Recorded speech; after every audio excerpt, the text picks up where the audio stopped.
capítulo 5. Mateus, no capítulo 5.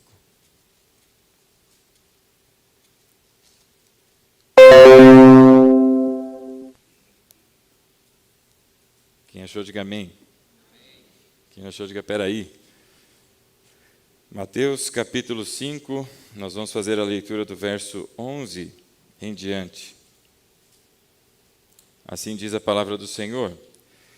Bem-aventurados serão vocês quando por minha causa os insultarem, os perseguirem e levantarem todo tipo de calúnia contra vocês. Alegrem-se e regozijem-se, porque grande é a sua recompensa nos céus. Pois da mesma forma perseguiram os profetas que viveram antes de vocês. Vocês são o sal da terra, mas se o sal perder o seu sabor, como restaurá-lo? Não servirá para nada, exceto para ser jogado fora e pisado pelos homens. Vocês são a luz do mundo. Não se pode esconder uma cidade construída sobre um monte.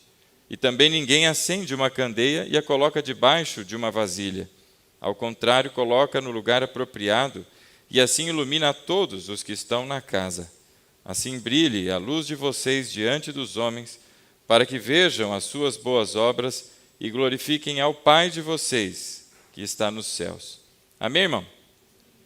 Feche os olhos aí onde você está. Vamos orar.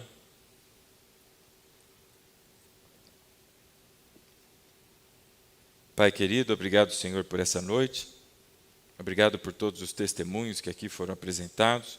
Obrigado pelo teu labor, Senhor, em nossa comunidade, em nossa vida, nos jovens. Senhor, em todos quantos o Senhor, segundo a tua vontade, têm sido experimentados na tua graça, Pai. Bendito é o teu nome. Nos abençoe também essa noite. Fique conosco, Senhor, que a tua palavra fale ao nosso coração para a glória do teu nome. Oramos assim em nome de Jesus. Amém. Amém, meu irmão? Glória a Deus. Hoje nós vamos falar sobre uma vida bem-sucedida. Uma vida bem-sucedida. Se ao ouvir isso, não é, uma vida bem-sucedida, eu estou certo que na tua mente, não é, assim como se eu disser agora uma palavra, eu sei o que é que vai vir na tua cabeça, e olha que eu não sou das profetadas, mas se eu falar pizza, eu sei que vai vir uma coisa redonda na tua cabeça, com os tomatinhos assim, pelo menos a maioria vem assim, não é, à mente. Mas quando a gente fala sobre uma vida bem-sucedida, o que é que vem à tua cabeça? Eu penso que se a gente tivesse a oportunidade de fazer uma enquete de uma vida bem-sucedida, a maior parte das coisas que nós ouviríamos, crente, não crente, seria, puxa, eu acho que é uma família, uma boa família, bons filhos, uma boa esposa ou um bom marido, não é? Um bom carro na garagem, uma boa aposentadoria, tem muitos esperando e procurando uma aposentadoria, não é? Enfim, de modo geral, uma boa condição, uma vida sem sofrimentos, ou dos sofrimentos os menores possíveis. Não sei se isso compatibiliza com o pensamento que ocorreu na tua cabeça, os primeiros, porque depois a gente vai filtrando, né? A gente vai, não, veja bem, veja. E aí vão vindo os outros princípios que a gente vai tendo e a gente vai balizando, mas o que talvez primeiro suba à mente sejam coisas parecidas com essas, não é? E eu queria dizer a vocês, meus irmãos, que isso parece um pouco diferente do que a Bíblia nos apresenta. A Bíblia nos apresenta que se nós esperamos em Cristo somente para essa terra, nós somos dos mais miseráveis e dignos, não é, de misericórdia possível. O apóstolo Paulo fala sobre isso, e ele nem estava falando sobre bênçãos e provisões financeiras, mas ele falava nesse texto, não é, sobre a veracidade da ressurreição. Existe ressurreição, não é em vão a nossa espera na ressurreição, e por isso, mas nem todas elas são exitosas, porque depende do seu objetivo. Estou falando muito difícil? Mais ou menos assim, na mesma rua, essa avenida aqui, você pega uma criança e sai correndo na calçada. Ela dá 5 minutos nela, ela pensa que é Usain Bolt e ela sai, pá, disparada correndo. Ela correu. Aí você pega um trabalhador que teve alguma dificuldade de manhã, dor de cabeça, dor de barriga, qualquer dificuldade, e ele percebe que está bem pertinho do horário dele pegar o ônibus, e é na mesma avenida, e ele sai correndo naquela avenida, atrasado no seu trabalho. Então ele sai correndo com que finalidade? Pegar o ônibus. E ele sai correndo, entra naquele ônibus. Quem foi exitoso? Aquela criança que correu sem qualquer motivo, só correu? Ou aquele trabalhador que correu e conseguiu pegar o ônibus e assim não chegou atrasado no seu trabalho? Então o êxito, meu irmão, ele está diretamente associado, e aqui estou trazendo uma linha de pensamento, né? Se você discorda, fique à vontade. Está diretamente ligado a um objetivo, está diretamente ligado a um propósito. E se o propósito e êxito andam juntos, quer dizer, eu corri para esta finalidade, alcancei o objetivo que eu estava querendo, então eu tive êxito. Para que a gente observe uma vida bem-sucedida nos padrões bíblicos e não nos padrões mundanos, então a gente precisa entender primeiro qual é o propósito da vida, não é? Qual é o propósito de Deus para todas as coisas que Ele criou. E com base no propósito de Deus em todas as coisas que Ele criou, aí sim nós vamos ter um parâmetro se é uma vida bem-sucedida ou se é uma vida que está sendo desperdiçada. Certa vez, numa das pregações aqui, o pastor Aguiar falava sobre a necessidade de que o pai e a mãe cuidem dos filhos, e o pai e a mãe, agora avós, cuidem também dos netos, ou seja, até a terceira geração, no período em que persiste, não é? Em que tem condições de acompanhar, talvez bisnetos, se for tão longevo assim, né? Quem sabe, depois do bisneto é o quê? Já é o tataraneto? Já é o tataraneto? Alguém aqui tem tataraneto? Não, né? Tem nenhum Matusalém entre nós?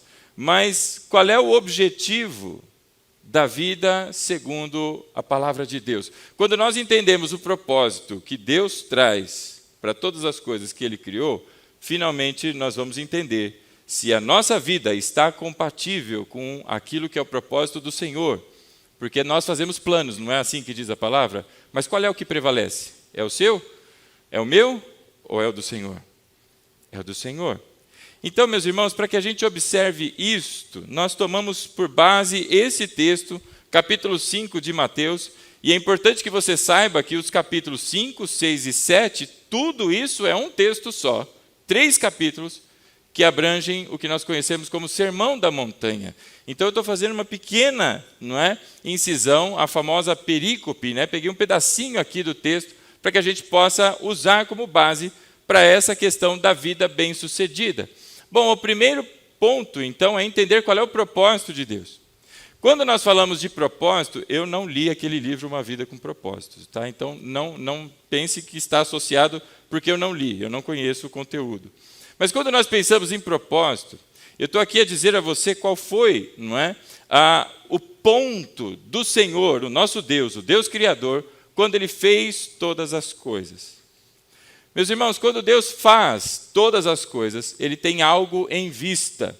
E o que o Senhor tem em vista é expor ao mundo, e é bem importante que você preste atenção, porque isso vai nortear toda a nossa conversa hoje aqui.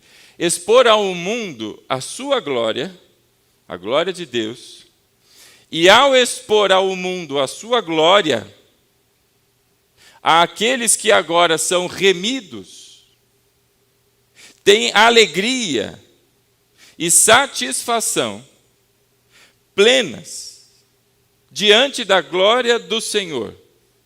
Eu vou repetir para que você possa gravar e acompanhar. O objetivo de Deus com a criação de todas as coisas é expor ao mundo a sua glória. E ao expor a sua glória ao mundo, a estes que agora são remidos, quem são os remidos? Aqueles que agora estão em Cristo. Remidos, lavados e remidos pelo sangue do Cordeiro, agora sentem alegria e satisfação, se sentem completos e glorificam ao Pai que está nos céus.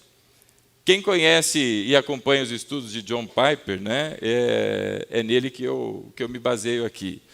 Tive a oportunidade de ter aulas com ele, e ele tem uma frase, inclusive, nesse sentido, que fala que nós glorificamos a Deus quando estamos satisfeitos em Deus. A nossa satisfação em Deus glorifica ao Senhor. Então Deus quis expor ao mundo a sua glória. Pastor, onde a gente tira essas coisas? A Bíblia diz que os céus, proclamam a glória do Senhor.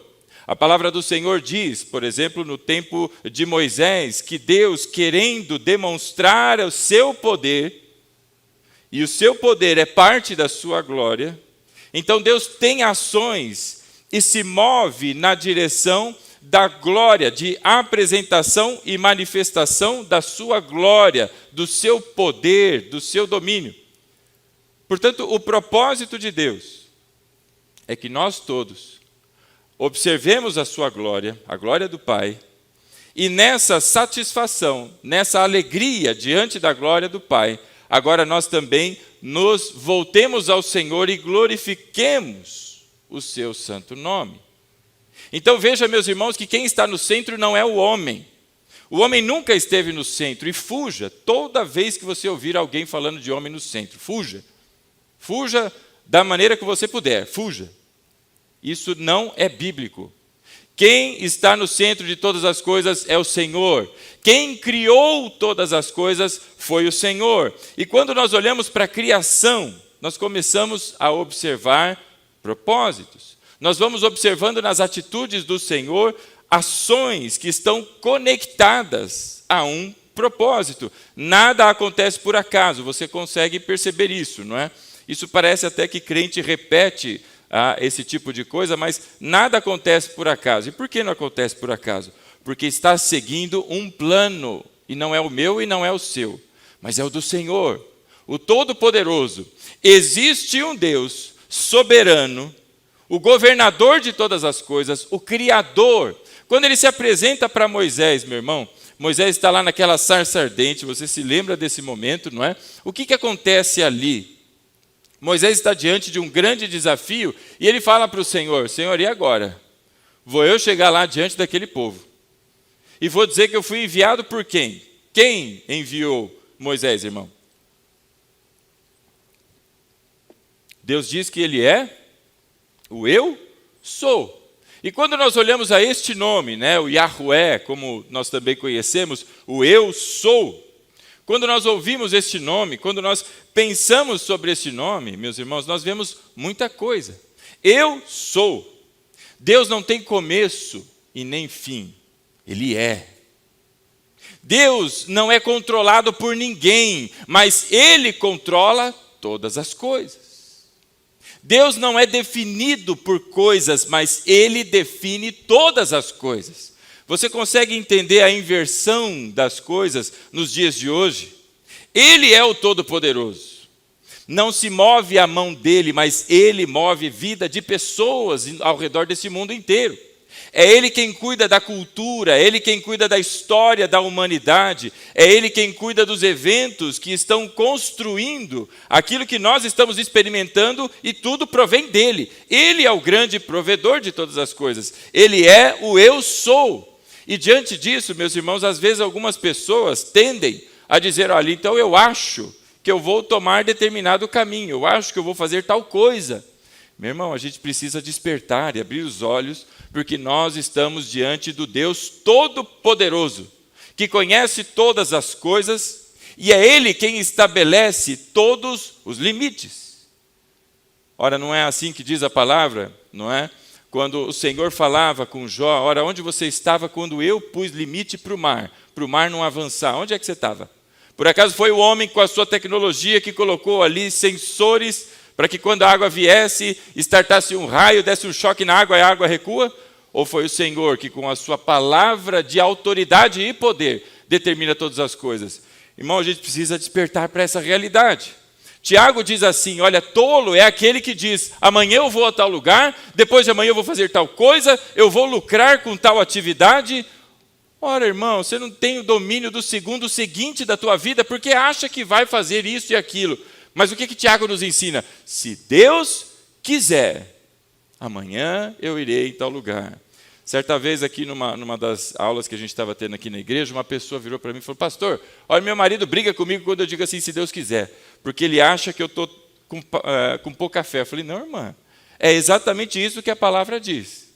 Se Deus quiser, se o Senhor permitir, nós viveremos e continuaremos a pregar a sua palavra. Se Deus quiser, se o Senhor permitir, não é? Essa igreja permanecerá com as portas abertas. Não é pelo meu e pelo seu esforço, meu irmão, mas é pela autoridade do Senhor e pelo seu comando que todas as coisas permanecem da forma como nós a conhecemos. Porque Ele é Deus. Então, Ele sendo Deus, o Senhor, o Todo-Poderoso, Ele estabelece este desígnio, expor a sua glória. E diante da sua glória, para que então nós fomos criados? Nós fomos criados para o louvor da sua glória. Então qual é o propósito de vida de todo o cristão? O louvor da glória de Deus. Então a gente já tem uma primeira pista de uma vida bem-sucedida. Se a tua vida é para o louvor da glória de Deus, você está tendo êxito num propósito. Se a tua vida não louva a glória do Senhor, mas ao contrário ofende a glória do Senhor, você está numa direção errada. Então não é uma vida com êxito, mas é uma vida desperdiçada. E quando nós olhamos para isso, tem alguns textos que eu queria que você e eu passássemos ali, para que a gente observe este propósito do Senhor, o louvor da sua glória. O primeiro deles está em Isaías, meu irmão. Isaías, do capítulo 43. Abra lá comigo. Em Isaías, no capítulo 43.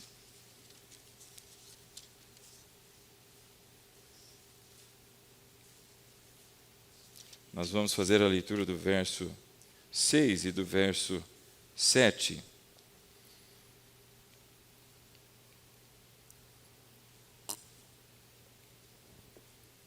Isaías 43 é um texto messiânico, não é? No verso 6, assim diz a palavra do Senhor. Direi ao norte, entregue-os, e ao sul, não os retenha. De longe tragam os meus filhos, e dos confins da terra as minhas filhas. Veja o verso 7. Todo o que é chamado pelo meu nome, a quem criei para a minha glória, a quem formei e fiz. Veja o verso 7, meu irmão. Acompanhe comigo essa leitura que é bastante importante. Todo o que é chamado pelo quê, irmão? É pelo seu nome? Por qual nome?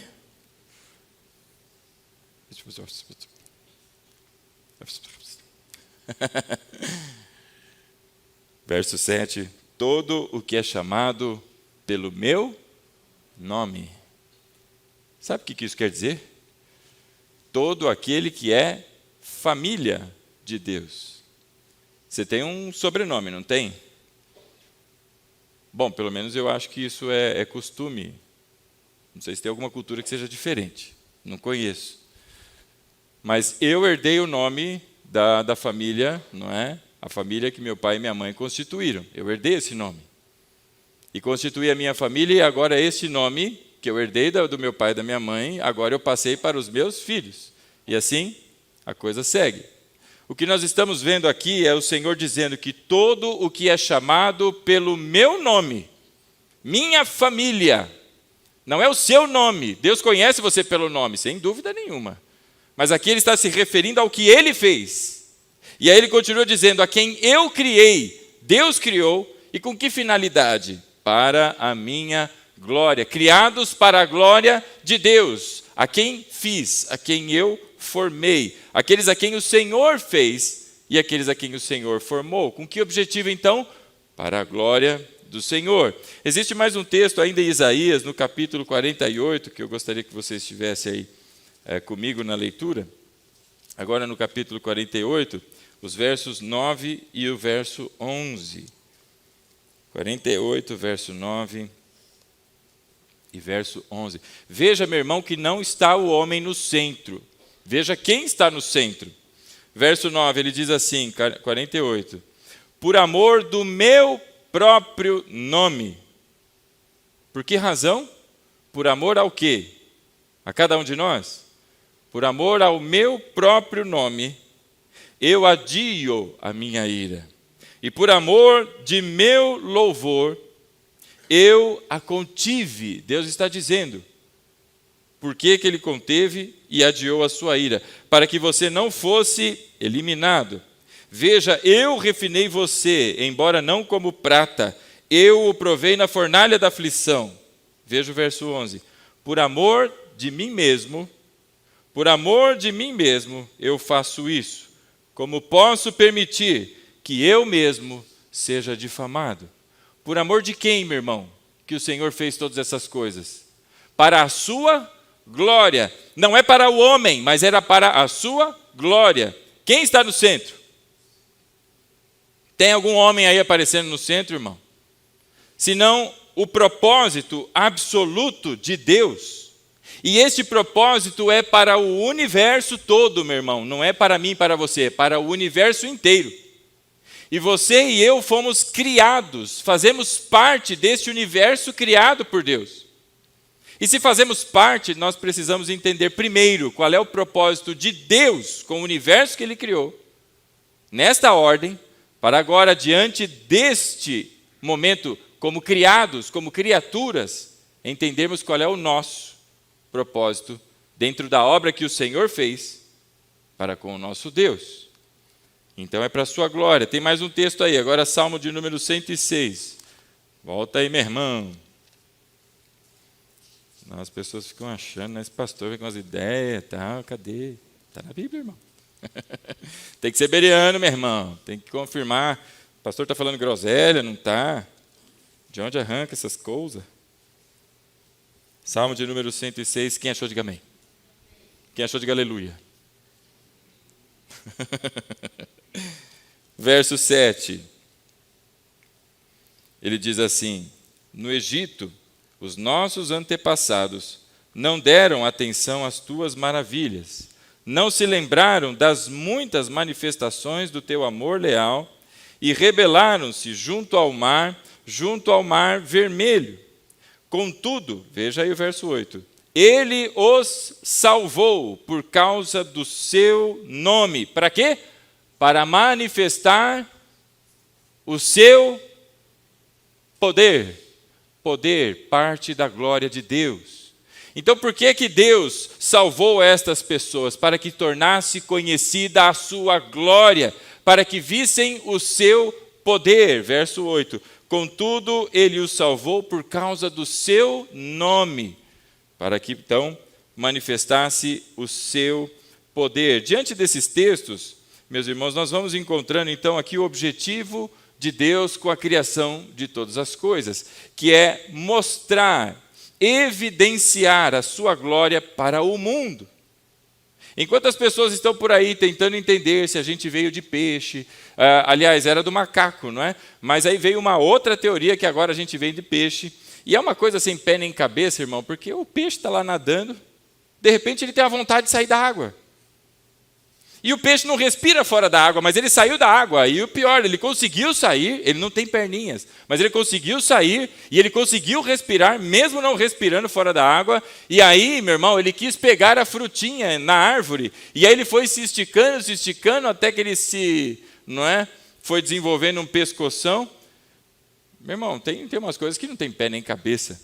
E é isso que está sendo ensinado nas nossas escolas. Infelizmente. Alguém disse que o motivo da girafa ter aquele pescoção gigante é porque ela ficava se esticando para pegar folhas e aquilo vai esticando. Então, meu irmão, é verdade que se eu fizer academia e ficar marombadão e tiver um filho, meu filho vai nascer marombadinho? Que sentido tem nessas coisas, irmão? Mas é isso que o mundo está dizendo por aí. O que nós estamos vendo é que Deus está expondo a sua glória através da criação. Gradativamente, o homem está descobrindo que não adianta fugir e tentar inventar histórias, mas ele está se encontrando com a verdade bíblica aos poucos. Se você encontrar nos avanços da ciência, eu sou bastante curioso com esse tema, leio uma série de reportagens, não entendo nada, mas eu leio. É interessante que cada vez menos eles estão afirmando que isto é obra do acaso, cada vez menos propondo coisas absurdas. Tem a turminha do contra lá, né?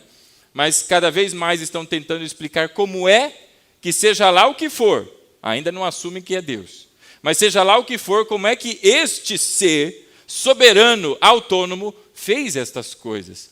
Então Deus expõe a sua glória, e o objetivo disso é que você e eu agora o glorifiquemos diante da sua glória. Meus irmãos, continuando a leitura aí, eu queria que você fosse aí comigo agora a Romanos, no capítulo 9.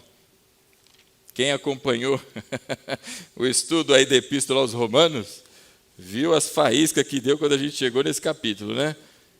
Mas eu não vou entrar na parte divertida, vamos só no que se refere ao texto de hoje. Mas é bem divertido, né? Você já leu Romanos, irmão? Que texto gostoso, né? Glória a Deus. Capítulo 9 da Epístola de Paulo aos Romanos. Quem achou, diga amém. Nós vamos fazer a leitura do verso 22. Olha só o que diz a palavra do Senhor. E se Deus, querendo mostrar a sua ira, veja, a ira de Deus faz parte da sua glória. E se Deus, querendo mostrar a sua ira e tornar conhecido o seu poder, tornar conhecido o quê? O seu poder. Deus está expondo o seu poder. Você vê em vários momentos Deus fazendo isso para que as pessoas vejam o seu poder. Acabamos de ler textos, por exemplo, nos Salmos, falamos do tempo lá de Moisés, e querendo tornar conhecido o seu poder, mais um pedacinho da sua glória, o seu poder, suportou com grande paciência, paciência é mais uma característica, mais um pedaço da sua glória, os vasos de sua ira, preparados para a destruição. E se Deus, querendo então mostrar a sua ira, tornar conhecido o seu poder, e suportou com grande paciência os vasos de sua ira, preparados para a destruição. Deus está mostrando ao mundo a sua ira, o seu poder e a sua paciência. Para que Deus está mostrando isso? A resposta está no verso seguinte. Veja aí o verso 23. Que dizer, se ele fez isto, ou fez tudo isso, mostrar a sua ira, mostrar ali também o seu poder e suportar com grande paciência, que dizer se ele fez isto? Para quê, meu irmão? Olha aí, para tornar conhecidas as riquezas da sua glória aos vasos de misericórdia que preparou de antemão para a glória. Ora, por que Deus manifestou ira? Por que Deus manifestou poder? Por que Deus manifestou paciência? Para mostrar àqueles a quem Paulo chama de vasos de misericórdia as riquezas da sua glória. Deus está mostrando a você e a mim quem Ele é. O nome disso é revelação, não é de profecia, mas Deus está apresentando-se a mim e a você, mostrando quem Ele é, mostrando a sua glória. Com que finalidade então? Para tornar conhecidas, não é? As riquezas da sua glória, para mim e para você, para todos nós que estamos em Cristo. Os vasos de misericórdia citados aqui pelo apóstolo Paulo são todos estes que se encontram em Cristo. A diversão e a controvérsia é como é que eles se encontram em Cristo. Isso é tema para outro momento. Mas o fato é, por que ele chama de vaso? Porque o que a gente põe no vaso? A gente põe coisa dentro do vaso, né? Então é para que estes conheçam, recebam. Da mesma maneira existem os vasos da ira, citados no versículo anterior. Quem são estes? Os que não estão em Cristo. Porque se você não está em Cristo, você está debaixo do quê, meu irmão? Da ira de Deus. Agora, se você está em Cristo, você deixou de estar debaixo da ira e está agora debaixo da graça.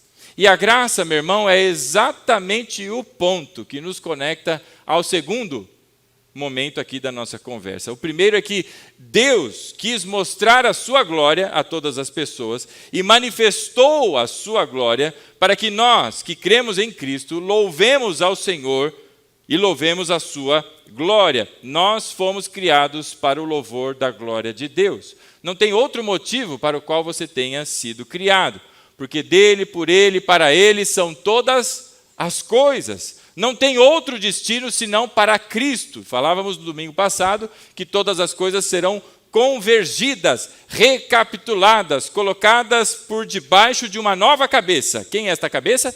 Cristo. Por isso, meu irmão, aqui em Romanos nós vamos encontrando então que Deus quis tornar conhecidas as riquezas da sua glória para mim e para você. Só que tem um problema, irmão. Sabe qual é o problema? O problema se chama ser humano. Vê aí você aí, você não é um ET não, né? Você não nasceu daquele peixinho que saiu da água não, né? Não é você, o lambari humano não, né? Existe um problema que é o ser humano. E qual que é o problema do ser humano? O problema do ser humano é que o ser humano simplesmente não quer ninguém dizendo a ele o que ele deve fazer, o que ele não deve fazer. Você fica feliz quando a tua mãe chegava para você, ou você ficava feliz quando a tua mãe falava, menina, tira o dedo do nariz. Oh, mas estava tão legal. Não é? E aí ela vira o rosto, o que você faz? Arranca o tatuzinho. Você já comeu o tatuzinho? Olha só! Quem ficou vermelho aí, ó, quanta gente vermelha. Quem fez isso está com a mão amarela, quero ver. Você fica feliz quando alguém te diz, não é dessa forma, quando o teu chefe chega para você e diz, para com tudo isso, agora é assim, é assado. Você fica feliz? O problema, meu irmão, é que nós não queremos ninguém dizendo como a gente deve parecer, como a gente deve agir, o que a gente deve fazer ou não, e se a gente deve fazer alguma coisa ou não. O nome disso é rebeldia. Ou o fator R. Tem um pregador que se chama Ariovaldo Ramos, não é? Ele costuma chamar a rebeldia de fator R. A humanidade tem um fator R impresso, impregnado na sua natureza antiga e pecaminosa. E ela se levanta e se rebela contra tudo. E você sabe o que está faltando nessa equação? Porque o homem é rebelde, certo? Se levanta, não quero saber de nada, não quero obedecer, ninguém vai mandar, quem manda no meu nariz sou eu. Em outras palavras, eu quero ser igual a Deus. Quem é assim hoje? Quem é soberano? Quem não é controlado, mas controla tudo? É Deus. E o que o ser humano está tentando? E aí você faz alguma conexão com o que a serpente trouxe de meia verdade com meia mentira para Eva? Você vai ser igual a Deus, minha filha. Pode comer, vai morrer não. Sofisma, né? Lembra? O problema é que o homem está querendo ser Deus. Ele está tentando se colocar numa posição que não é dele. E o que isto gera? Nós já falamos um pouquinho sobre a ira de Deus, não é? O que isso gera em Deus? Deus é feliz com a humanidade desse jeito? E diz, olha, que lindinhos, minhas criaturas rebeldes. Olha lá, eu digo para não ir para a esquerda, vão para a esquerda e ainda, não é, mostrando a língua para mim. Deus fica feliz com isso, irmão? Bom, não é? A gente não pode ser infantil aí na leitura bíblica. A Bíblia diz, capítulo 3 de Romanos, que toda a humanidade, por conta dessa rebeldia, está debaixo do quê? Da ira de Deus, ou seja, estão todos condenados. Deus tem ódio daquele que se rebela contra ele. Deus manifesta a ira. E isto é parte da sua glória. Por isso não pode ser infantil, meu irmão, tem que ler a Bíblia. As pessoas estão falando sobre pecadores e tudo mais. Veja o que Deus fala sobre estes. Capítulo 3 de Romanos diz que todos se tornaram juntamente inúteis. Não há um só que busque a Deus. E aí agora a humanidade tem um problema, certo? Sabe quando você está querendo dar uma de machão na escola? Para os homens, né? As meninas acho que não tinham essas coisas. Mas o homem que quer dar de machão, ele tenta procurar um que é o mais fraquinho da turma, para tentar ganhar uma vantagem, né? Chega assim, aí, ó, dá umas peitadas, né? Eu nunca fiz isso, mas acho que a turma deve olhar, o que é o mais fraquinho aqui? Vamos ganhar vantagem, né? Eu tinha um amigo, que era da outra comunidade, e ele foi policial, a Pri conheceu o Júlio. Ele foi policial e ele disse para mim uma vez, falou, cara, eu fui preso, como policial, ele foi preso, passou um tempo preso. Foi assim que a igreja conheceu ele. Ele estava preso ainda, né? Ele ia para a igreja e tinha que voltar para dormir na cadeia. E ele falou, olha, quando eu cheguei na cadeia, veio uma rapa, porque ele foi para a cadeia de policiais, não foi para a cadeia de bandido. Ele foi para a cadeia de policiais, e ele era da rota, e parece que policial militar com policial da rota não se bica, e jogaram ele lá exatamente com o propósito de que ele morresse ali mesmo, né? E ele disse que na primeira noite ele foi desacordado para o hospital de tanto que ele apanhou. E ele disse assim, olha, Rodrigo, eu não sei, eu mirei em um, teve um lá que apanhou um monte, mas eu tomei chute, eu tomei soco, eu tomei tudo, mas um eu mirei e bati naquele lá. E ele deve ter procurado o mais fraquinho para ele bater também, né? Mas o fato é que, não é? As pessoas tentam arrumar alguém para se crescer, né? E buscam o mais fraquinho. O problema é que a humanidade tentou fazer isso com o soberano do universo. Arrumou confusão com aquele que é o Todo-Poderoso. E não tem escapatória. E aí a gente para no capítulo 3 de Romanos e fica em desespero. Porque toda a humanidade, toda ela, todo o descendente de Adão, todo que tem a cabeça ainda, a cabeça de Adão, está nessa condição. Só que aí tem um outro problema, né? O problema da rebeldia é um, só que tem outro problema. Qual que é o propósito de Deus em criar o universo? É ser glorificado pelo homem que ele criou. Só que como é que o homem que ele criou vai glorificá-lo agora, sendo que ele o rejeita e é rebelde contra ele? Então agora tem um problema com o projeto de Deus. Parece ter, não é? E aí vem a conexão com o nosso segundo ponto. O Senhor Jesus, ele veio, não é? Para demonstrar ao mundo o quê? Se o projeto de redenção faz parte do projeto de toda a criação de Deus, o projeto da redenção também tem o mesmo propósito, de expor a glória de Deus para o mundo. Então Jesus veio ao mundo com que finalidade? Expor a glória de Deus. E o Senhor Jesus é o ponto mais alto da manifestação da glória de Deus. Eu vou dizer de novo, para você entender. O Senhor Jesus é o ponto mais alto, é o ápice da manifestação da glória de Deus. Onde nós podemos ver essas coisas? Vá comigo aí em Efésios, meu irmão, no capítulo 1. Nós vamos fazer a leitura dos versos 5 em diante. Efésios, no capítulo 1.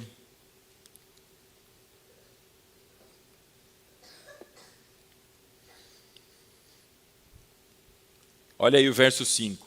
Ele diz assim: em amor nos predestinou para sermos adotados como filhos, por meio de Jesus Cristo, conforme o bom propósito da sua vontade, para o louvor da sua gloriosa graça, a qual nos deu gratuitamente no amado.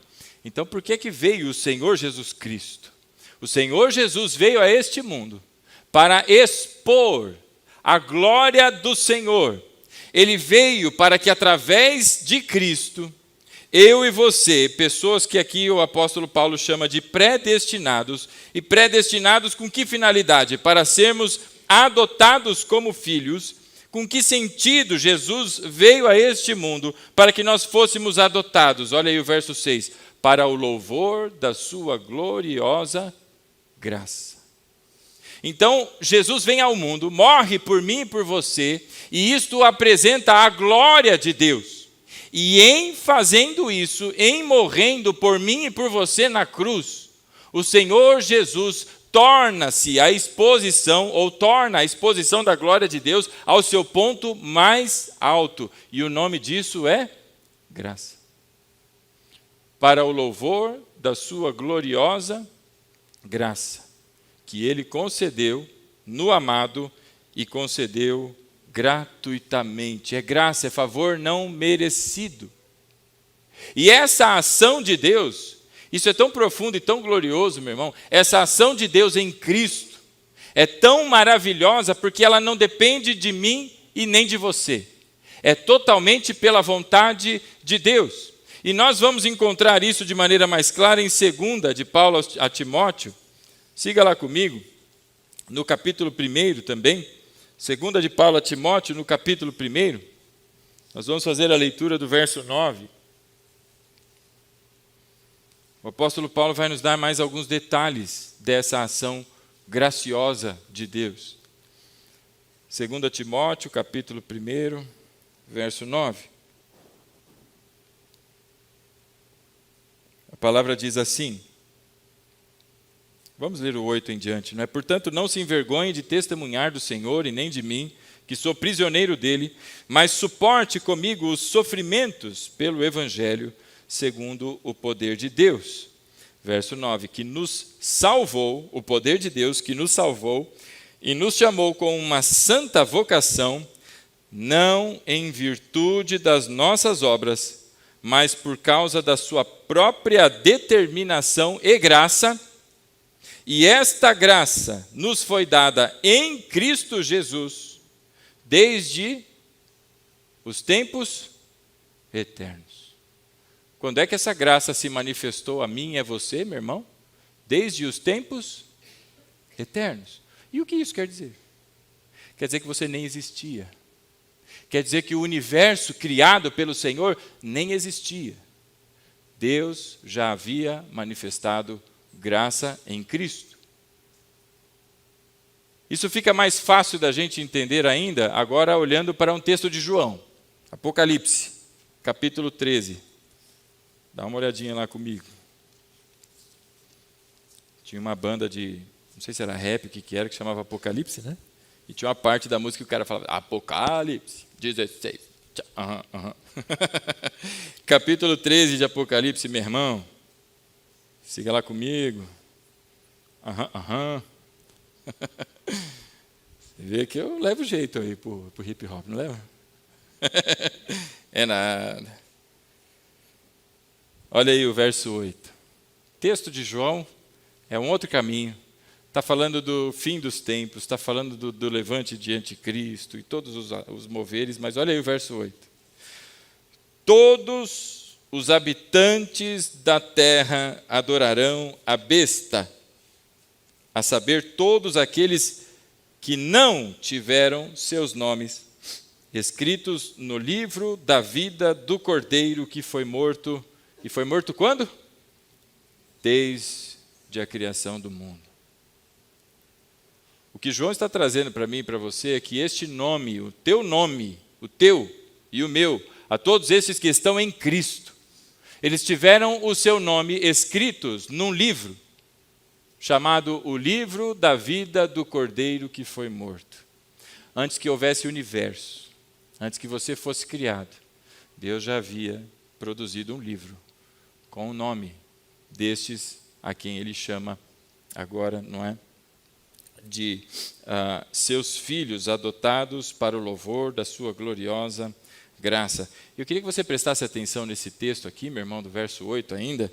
Ele diz assim, não é? Todos os habitantes da terra adorarão a besta, a saber, todos aqueles que não tiveram seus nomes escritos no livro da vida do Cordeiro que foi morto. Essa palavra morto parece que a gente olha assim que morreu. Não é? Se você pegar alguém que estava doente e essa pessoa passou, morreu, foi morto. É a mesma coisa? Não. A palavra usada aqui é uma palavra que faz referência à morte, mas uma morte com muita violência. Ao cordeiro que foi imolado, meu irmão.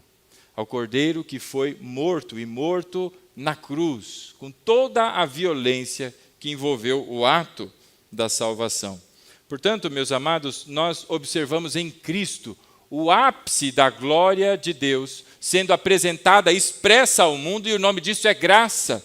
E por que o ápice, meu irmão? Porque Ele, Cristo, cobriu toda a nossa nudez do pecado. É o Senhor Jesus, pelo seu sangue, agora paga pelos nossos pecados, e é através dessa morte que agora nós somos justificados, e por isso, por este ato, nós recebemos o nome da família de Deus, somos participantes agora, eleitos como a palavra diz, e saímos de debaixo da ira, porque Ele absorveu sobre si, na sua carne, naquela cruz, toda a ira de Deus, que era dirigida a mim e a você pela nossa rebeldia.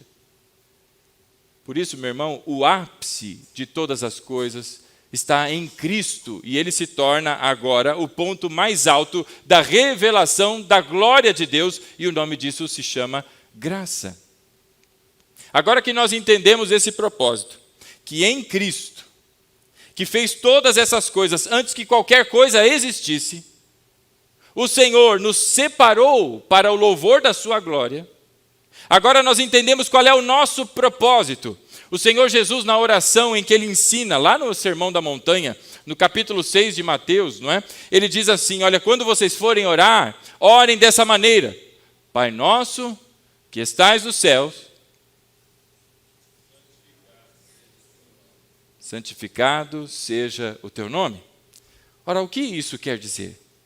Muitas pessoas entendem santificado seja o teu nome como um ato de adoração.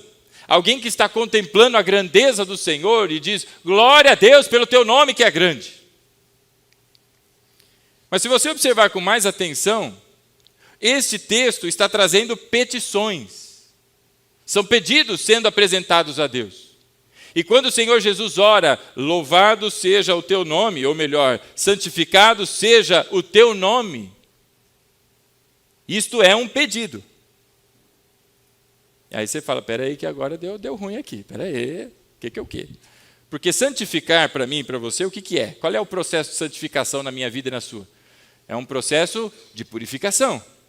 Nós estamos perdendo as raízes com esse mundo e desenvolvendo a musculatura da nova criatura. Estamos deixando os velhos rudimentos e estamos vivendo cada vez mais e parecidos cada vez mais com a pessoa do nosso Senhor Jesus. Romanos 8 vai dizer que é exatamente por isso que ele nos chamou.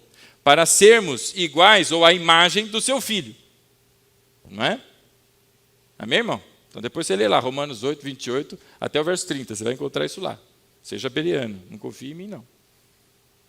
Ora, se santificação é um processo de purificação, para mim, um pecador que está sendo limpo da sujeira desse mundo, por que Jesus vai pedir para santificar o nome de Deus? Que é puro, que é santo. O que está acontecendo ali? Santificar, meu irmão, ali tem o sentido de quê? Separação. Santificado seja o teu nome. Dentro do meu coração, que o seu nome seja santificado, separado. Existe um trono no teu coração, meu irmão. Esse trono deve ser de Deus e não de qualquer outra coisa. Então, santificado seja o teu nome. Em outras palavras, ele está dizendo, você foi feito para o louvor da glória de Deus. Então, olhe para isso, observe o propósito de Deus em Cristo, o ápice da manifestação da glória, ou seja, a graça. E agora, diante disso, meu irmão, agarre isso, adore ao Senhor pelo que Ele fez por mim e por você, sem mérito de nenhum de nós. E agora contemple e adore e se satisfaça em Deus e não em outras coisas, mas tão somente em Deus. Por isso, santificado seja o teu nome. Que no meu coração e no teu coração, meu irmão, não haja outro desejo, senão de abraçarmos ao Senhor com toda a nossa força, meu irmão. De mostrarmos a este mundo que para nós tem infinitamente mais valor o Senhor Jesus do que qualquer outra coisa. Em outras palavras, o que está sendo exposto aqui é isto. E começa a fazer um pouco mais de sentido a expressão de que Deus, então, quis mostrar a sua glória para o mundo, para que agora estes que são remidos louvem a sua glória, o adorem, não por outro motivo, senão por exatamente o que Ele fez por mim e por você.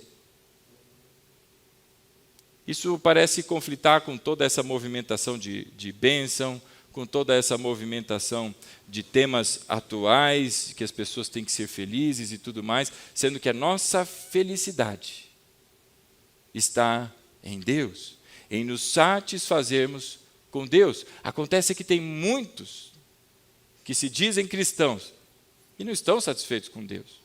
Não se satisfazem com Deus. Não é suficiente. E então precisam de uma boa vida, precisam de uma boa família, precisam de um bom emprego, precisam de uma boa aposentadoria e não têm confiança no Senhor, como foi testemunhado aqui, no momento da aflição. Quando o Senhor expõe a sua glória, meu irmão, Ele manifesta a sua ira, o seu poder e a sua graça, para que você contemple quem é este que o resgatou dentre os mortos. E agora você não tenha outra aspiração na vida, senão glorificar o seu santo nome. O que Jesus fez por mim e por você, meu irmão? Você já parou para pensar? Gálatas vai dizer que Ele se tornou maldito por mim e por você. Paulo em Coríntios, a segunda de Paulo aos Coríntios, capítulo 5, verso 21, diz que aquele que não conheceu o pecado, Ele, Deus, o fez pecado por nós, para que nele, em Cristo, que se tornou pecado no meu lugar, nós, pecadores, fôssemos feitos justiça de Deus. Você consegue compreender o quanto Cristo fez por mim e por você, meu irmão? E diante de todas essas coisas, voltamos agora para o nosso tema do começo, não é? Vamos definir uma vida bem-sucedida? Segundo a palavra do Senhor, um cristão de vida bem-sucedida não é aquele que não pega gripe nem a pau, tem a saúde de ferro porque o Senhor cuida, aleluia. Não é aquele que tem uma boa condição financeira, mas é aquele que glorifica a Deus em todas as coisas. Um cristão bem-sucedido, como vai também dizer o apóstolo Paulo numa das suas epístolas, é aquele que quer comendo, quer bebendo, todas as coisas faz para quê? Para a glória de Deus. Ora, todas as coisas são para a glória de Deus, irmão. Então, se você quiser olhar para a tua vida e entender se você está, não é, tendo uma vida bem-sucedida segundo os padrões bíblicos, quer comendo, quer bebendo, quer vivendo, quer morrendo, quer andando, todas as coisas que você fizer, que você o faça para a glória de Deus. E o que isso quer dizer?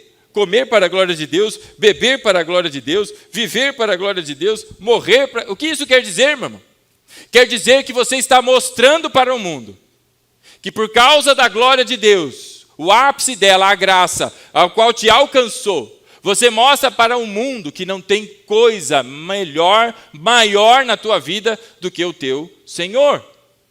Alguma vez alguém me perguntou no passado, o senhor bebe? Eu falei, não bebo não.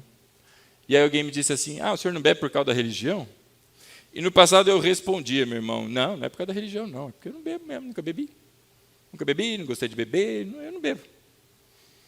E eu percebi que a minha resposta estava errada, meu irmão. E errada, sabe por quê? Porque eu não bebo não é por causa de religião e não é porque eu não gosto. Eu não bebo para a glória de Deus. O que nós deixamos de fazer, ainda que a carne deseja fazer, nós deixamos de fazer para o quê? Para o nosso mérito. Vou ganhar uma estrelinha. É para a glória de Deus. Quer comamos, quer bebamos, que tudo se faça para a glória de Deus. O ponto é todo este, meu irmão. E quando o Senhor envia o seu Filho, Ele põe o centro do universo conhecido agora. E qual é o centro do universo? O Calvário. O centro de todo o universo, não é o buraco negro lá, 300 milhões de anos de luz que o telescópio Hubble, o Phillips Wachachara encontrou, não é? Não é aqui em Osasco. Não é em Carapicuíba. Onde é então? Calvário, irmão. Onde ali o ápice da glória foi exposto, o Cristo crucificado. Não pregamos outra coisa senão Jesus Cristo, o Filho de Deus, o Deus encarnado, crucificado. Morreu, por quê? Pelos pecadores, como você e como eu. Esse é o ápice da graça, a glória de Deus no seu ponto mais alto. A graça. E aí vamos voltar, né? Para o nosso tema da vida bem-sucedida. E agora? Tudo que eu tenho feito tem sido para a glória de Deus ou estou buscando para mim alguma coisa? Ou a minha vida eu estou insatisfeito, frustrado, porque eu não tenho isso, porque eu não faço aquilo, não é? Em vez de olhar que todas estas coisas, não é, são conduzidas por Deus para a glória do seu nome, inclusive as aflições. Quando Paulo começa a orar pelo espinho da carne, esses dias também, a pastora Guerra citou, não é? O espinho da carne do apóstolo Paulo. Qual foi a resposta de Deus para aquilo? Esquenta não, vou mandar um curativo celestial. Esquenta não, vou mandar o anjo Miguel, levando o SUS celestial até você.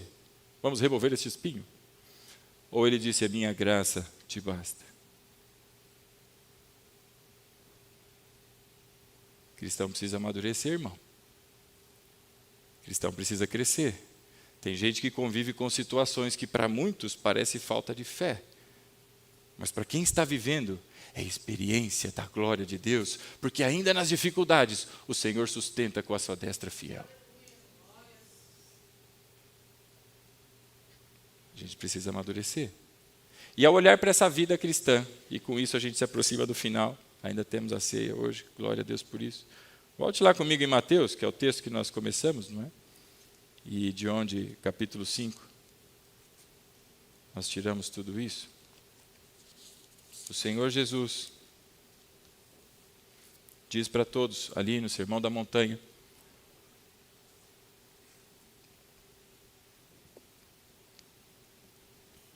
verso 11, veja aí, bem-aventurados serão vocês, bem-aventurados, felizes, não é? E felizes não é assim, opa, achei R$2 que estava no bolso, mandei lavar e não vi, achei R$2. Você fica feliz, não fica? Acho que você ficaria mais se achasse R$100, né? Não é dessa felicidade, mas é de algo perene, que não acaba. Feliz, bem-aventurados, quem são? Serão vocês, quando por minha causa os insultarem e perseguirem e levantarem todo tipo de calúnia contra vocês. Alegrem-se e regozijem-se, porque grande é a sua recompensa nos céus, pois da mesma forma perseguiram os profetas que vieram antes de vocês. Então, o que deve fazer aquele que está sendo perseguido? Começar, ó vida, ó céus, Senhor, vou buscar o sal para jogar o sal na cabeça, o caminho do sal. O que você vai fazer, irmão? A Bíblia diz, alegrem-se. Porque isso é sinal, meu irmão, da perseguição por conta de algo que está em você e que não provém de você. Porque não perseguem você, mas perseguem a este que agora habita em você. Você é de Deus. Você é nascido de novo. E você pertence ao Deus, o Deus Todo-Poderoso. Então ele diz, alegrem-se. Nem sempre é a nossa primeira reação, né? Sim ou não? É a segunda? Terceira? Mas o texto não para por aí, ele diz assim, vocês são o sal da terra. E se o sal da terra perder o seu sabor, como restaurá-lo? Não servirá para nada, exceto para ser jogado fora e pisado pelos homens. E vocês são a luz do mundo, e não se pode esconder uma cidade construída sobre um monte. Ninguém também acende uma candeia e coloca debaixo de uma vasilha. Ao contrário, a coloca no lugar apropriado, e assim ilumina a todos os que estão na casa. Agora Jesus diz que você que está sendo perseguido, e perseguido porque é cristão, porque segue a Deus, porque quer glorificar o nome de Deus e por isso deixa de fazer coisas, não é? Você que é perseguido por isso, o Senhor diz que você é sal e que você é luz. Se você entrou pela igreja prestando atenção, esse é o nosso tapete. Você é sal e luz. Agora, o que significa ser sal e luz? Porque o que está sendo dito aqui, não é? Olha aí o verso 16 comigo. Assim brilhe a luz de vocês diante dos homens, para que vejam as suas boas obras e glorifiquem ao Pai de vocês que está nos céus. Então, está redundando em glória para Deus. Agora, o que está redundando em glória para Deus? As boas obras? Sim ou não? Não sei. São as boas obras, irmãos? Vou fazer uma pergunta para você. Quantos têm amigos que são espíritas? Amigo, família. Espírita faz boa obra ou não faz? Às vezes até muito mais do que crente, né? Ajuda em muitas coisas que às vezes o crente parece que está dormindo no cinema. Será que só espírita faz boa obra? Quando teve aquela tragédia no Rio Grande do Sul, há não muito tempo atrás, com fortes chuvas que estavam, não é, sobre aquela região, vocês viram a comoção nacional? Você viu a quantidade de gente que ajudou? Nós, pela graça de Deus, também pudemos ajudar aqueles irmãos lá de Rio Grande do Sul. Só que nós não enviamos para lá coisas, nós enviamos o que Deus nos permitiu arrecadar para um caminhão. E este caminhão levou tudo, junto com as coisas que nós, a Igreja Batista da Família, o que o Senhor permitiu que nós ajudássemos, foram também outros muitos, donos de farmácia, donos de rádio e de televisão. Inclusive saiu numa matéria, tem um apresentador lá de televisão, que eu não sei o nome, ele tem um topetão assim, uns dentes tudo branquinho, que não deve ser de verdade, não é? E ele falou, você conhece ele certamente, é que eu não lembro o nome, mas ele fez uma reportagem sobre aquela carreta que saiu. E entre os nomes que ele cita, que participaram daquela ação, estava a Igreja Batista da Família em Osasco. Glória a Deus por isso. Muitos outros que estavam entre os nomes citados não são cristãos. Então, ser sal da terra e luz do mundo é uma referência só das boas obras? Ora, o que está acontecendo aqui é que as pessoas estão ficando espantadas. Estão ficando espantadas e agora, pelo espanto, estão começando agora a dar glória a Deus, não é? Olha aí o verso 16. Assim brilhe a luz de vocês diante dos homens, para que vejam as suas boas obras e glorifiquem ao Pai de vocês que está nos céus. O que está fazendo essas pessoas ficarem assustadas, admiradas e espantadas? Esse é o nosso terceiro ponto. A vida bem-sucedida, a vida que expõe para o mundo a glória de Deus, assim como é o propósito do Senhor, louvando e glorificando o seu santo nome, é uma vida que sofre em serviço, com amor e com alegria. Olha aí comigo o verso 11. Bem-aventurados serão vocês quando por minha causa os insultarem, os perseguirem e todo tipo de calúnia for levantado contra vocês. O que ele diz no verso 12? Alegrem-se e regozijem-se. E por que eu vou me alegrar e vou ficar felizão? Ora, porque grande é a recompensa de vocês nos céus. Qual que é a diferença do cristão para um pagão, para um espírita e tantos outros que continuam também fazendo o bem? É que quando eles são perseguidos, meus irmãos, eles não se alegram, eles não perseveram. Eles não se alegram porque eles não têm uma recompensa. Para muitos deles, a vida termina aqui. E a espera é só por aqui. Eles estão esperando um tapinha nas costas e alguma coisa. Agora, eu e você estamos em Cristo e esperamos uma recompensa, citada pelo Senhor. E porque esperamos essa recompensa, e que é fruto da graça, o que acontece? Nós agora nos alegramos diante da perseguição. Você conhece a história da igreja, irmão? Você já ouviu falar que muitos cristãos foram perseguidos, levados ao Coliseu e mortos, não é? Entre feras, leões que rasgavam o corpo dessas pessoas, e não foi um, dois, três, foram milhares e milhares de cristãos que foram mortos para o divertimento de toda aquela plateia romana. Você já ouviu falar sobre isso? Você sabia dessas coisas? Ora, o que os relatos dizem sobre essas pessoas? Que elas morreram ali, em prantos, desesperadas, chorando. O que mais se ouve de testemunho daquele período é que aqueles irmãos, enquanto estavam lá, oravam, pedindo a Deus, assim como Estevão fez e assim como aprenderam do Senhor Jesus, oravam pedindo que Deus perdoasse aqueles que não sabiam o que estavam fazendo. E continuavam louvando a Deus. Enquanto o leão rasgava a pele, arrancava um braço, mordia a ponto de tirar a vida, até o último suspiro, quer vivendo, quer morrendo, que seja para a glória do Senhor. E aquelas pessoas morreram louvando a Deus. Sabe o resultado que foi de tudo isso? Aquelas pessoas na plateia não entenderam nada, ficaram em choque. Como assim? Deviam estar chorando, deviam estar se lamentando. O que tem de diferente nesse pessoal? Sabe o que eles encontraram? O Senhor Jesus. Por isso, meu irmão, eu digo a você, a diferença é o sofrimento com alegria. Porque as pessoas vão olhar para você, vendo você perseverando nas boas obras com alegria, mesmo debaixo de perseguição. E essas pessoas vão olhar para você. E o que vai acontecer? Eles vão glorificar o Pai que está nos céus. Ora, não foi isso que aconteceu com Nabucodonosor diante dos 3 que foram colocados na fornalha, e depois, quando viu que não tinham só 3, tinham 4, agora o que vai fazer? Ora, agora então tem um decreto. Todo mundo agora tem que respeitar e louvar este Deus.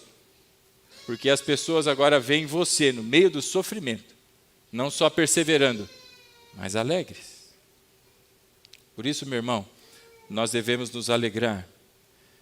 E uma vida bem-sucedida é uma vida que louva e glorifica ao Senhor, mesmo diante das perseguições, debaixo das perseguições, com alegria, manifestando o amor de Deus. E por quê? Porque existe uma recompensa. E que recompensa é essa, irmão? Capítulo 17 do Evangelho de João. Eu queria que você fosse lá comigo. Nós conhecemos esse texto como a oração dominical. É a oração que o Senhor Jesus faz na preparação para o Calvário. Percebeu que tudo redundou para a glória de Deus? A recompensa não deve ser diferente, não é? Capítulo 17 do Evangelho de João, verso 24. Olha aí comigo. O que diz a palavra do Senhor? Pai, quero que os que me deste estejam comigo, onde eu estou, e vejam a minha glória. A glória que me deste, porque me amaste antes da criação do mundo. Sabe qual é a minha e a sua recompensa? Não é o inferno, não é sofrimento eterno, mas é o regozijo de estar onde Jesus estiver. É estar ao lado do Senhor eternamente. A Bíblia diz que nós precisamos da eternidade para conhecer a Deus, porque você é limitado, não é? Você não pega um oceano e não coloca dentro de uma tampinha de refrigerante. Mas pela nossa limitação, a cada momento nós vamos aprendendo um pouco, e um pouco, e um pouco, e eternamente nós vamos conhecer a glória de Deus. Tudo é para o louvor da sua glória. Se coloque de pé em nome de Jesus.